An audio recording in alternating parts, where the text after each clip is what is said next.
చాలా సంతోషము. నమ్ముతున్నావా? దేవుడు మీ పాపాలు క్షమించాలని నమ్మకం ఉందా? క్రమంగా మందిరానికి వెళ్తున్నావా? ప్రతి ఆదివారం వెళ్తావా? కొంచెం అప్పుడప్పుడు గుప్పుని కాల్చుకుంటున్నప్పుడు మరి వదిలితావా? వదులుతావా? వదులుతావు కాదు, వదిలేయాలా? ముట్టకూడదు అది, పూర్తి వదిలేయాలి. ఎందుకంటే మంచి దేవుడిని తెలుసుకున్నావు. అది కనుక నువ్వు చేస్తే పరలోకానికి వెళ్ళవు, మోక్షానికి వెళ్ళవు. మరి మీ ఇంటి వాళ్ళందరూ కూడా నువ్వు బొట్టు పెట్టుకోకపోతే ఇంట్లో అన్నారు అనుకో, అప్పుడే చేస్తావు. ఇప్పుడు బాప్తిసం తీసుకోవడానికి నీకు ఎవరైనా బలవంతం చేశారా? నీ అంతకు నువ్వే తీసుకుంటున్నావు.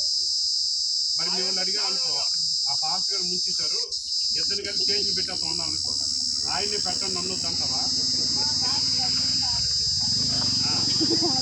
పూర్తి మానేయాలి అది, ఓకేనా?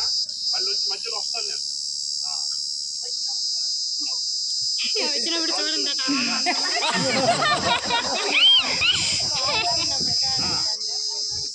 వెరీ గుడ్, చాలా మంచిది. అవును, నట్టు మురిగి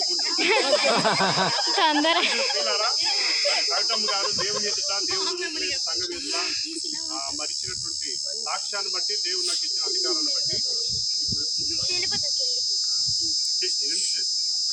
తండ్రి యొక్క కుమారుని యొక్క పరిశుద్ధాత్మలో ఆమేన్. తెరువబడెను నా మనోనేత్రము, తెరువబడెను నా మనోనేత్రము. మన చేతిలో ఏం లేదు, ఫస్ట్ వద్దు నేను వెళ్ళొచ్చేస్తానంటున్నాను. కొద్దిగా ఉండాలి పట్టుకోవడానికి.